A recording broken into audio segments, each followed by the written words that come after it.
Nem volt rossz, nem volt rossz. Nem.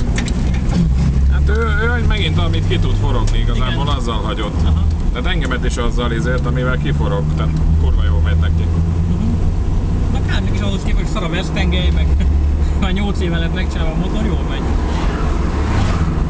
Csak a spare ebbe is kéne, ugye hátra. Hát igen. Megyünk még egyet? Persze. Ja, mert nem a kártyám, majd cserélnem kell. Na minden, most lekapcsolom.